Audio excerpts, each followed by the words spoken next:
Assalamualaikum warahmatullahi wabarakatuh.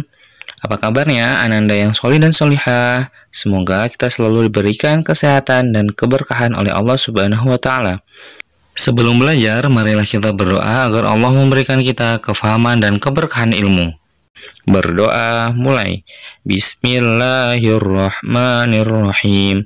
Allahumma anfa'na bima 'allamtana wa 'allimna ma yanfa'una wa zidna 'ilman nafi'a. Rabbi zidna 'ilma warzuqna fahma birahmatika ya arhamar rahimin. Hari ini kita akan melanjutkan pembelajaran sains kita, yaitu tentang aktivitas manusia yang dapat merusak atau mengotori air. Ingatkah pelajaran kemarin tentang manfaat air bagi manusia? Masya Allah, luar biasa. Jadi hari ini kita akan melanjutkan pembelajaran kita, aktivitas manusia yang dapat merusak atau mengotori air. Manusia merupakan makhluk Allah yang Allah ciptakan sebagai khalifah di bumi. Maka seharusnya kita menjaga bumi yang telah Allah ciptakan. Dan kita jangan berbuat kerusakan di muka bumi. Allah telah berfirman dalam Quran surat Al-A'raf ayat 74. Yang artinya, dan ingatlah ketika Dia menjadikan kamu sebagai khalifah-khalifah setelah kaum Ad dan menempatkan kamu di bumi. Di tempat yang datar, kamu dirikan istana-istana dan bukit-bukit. Kamu pahat menjadi rumah-rumah. Maka, ingatlah nikmat-nikmat Allah, dan janganlah kamu membuat kerusakan di muka bumi. Quran Surat Al-A'raf ayat 74. Jadi, Allah telah melarang manusia berbuat kerusakan di muka bumi yang telah Allah ciptakan untuk manusia. Lalu, apa saja kegiatan yang dapat menyebabkan air menjadi kotor? Yang pertama, membuang sampah sembarangan. Kegiatan membuang sampah sembarangan, misal membuang sampah di selokan atau di sungai, maka akan mengotori air sungai. Sehingga sungai akan menjadi kotor dan air yang mengalir ke laut juga akan menjadi kotor. Kegiatan membuang sampah sembarangan dapat menyebabkan bencana, yaitu bencana banjir. Wah, siapa yang menginginkan bencana? Apakah ada Ananda yang solih dan solihah mendapatkan bencana banjir? Ya, tentu tidak ya. Kita semua tidak menginginkan adanya bencana seperti banjir. Maka jangan sampai kita membuang sampah sembarangan ya. Nah, kegiatan yang kedua yang dapat merusak atau mengotori air adalah menebang pohon secara liar. Kegiatan menggunduli hutan dapat menyebabkan air tidak bisa diserap oleh tanah dan tidak bisa disimpan di dalam tanah. Maka dampak yang ditimbulkan jika kita menggunduli hutan yaitu ketika musim penghujan akan terjadi bencana yaitu berupa tanah longsor. Wah, ngeri sekali ya.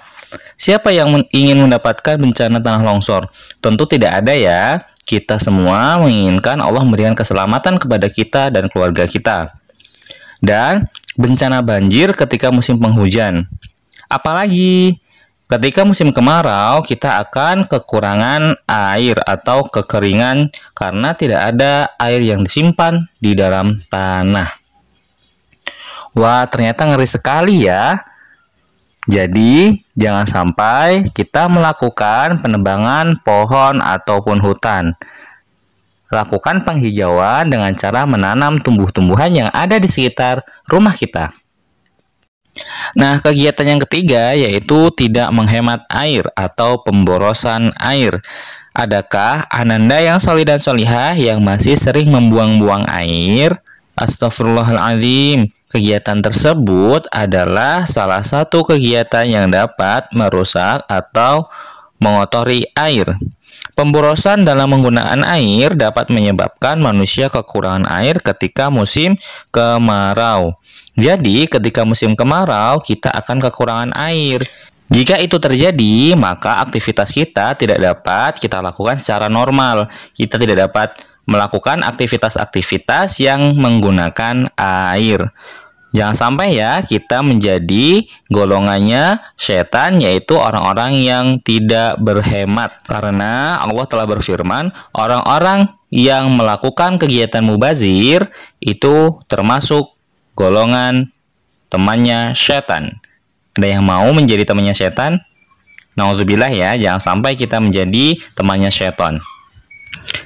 Kegiatan yang selanjutnya yaitu menangkap ikan dengan menggunakan bahan-bahan berbahaya seperti racun.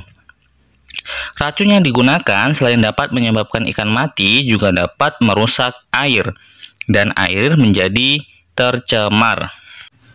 Kegiatan yang terakhir yaitu membuang limbah pabrik maupun limbah rumah tangga di sungai.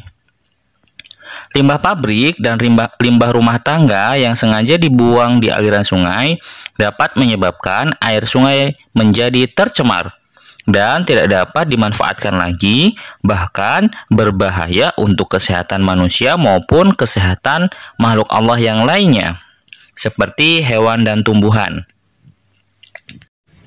Masya Allah, ternyata aktivitas-aktivitas yang sudah dijelaskan tadi dapat merusak dan mengotori air. Maka kita sebagai khalifah fil ard harus menjaga pasokan air yang ada di bumi dengan cara tidak membuang sampah sembarangan, menanam pohon, menghemat penggunaan air, menggunakan bahan yang tidak membahayakan air, dan tidak membuang limbah di sungai maupun di laut.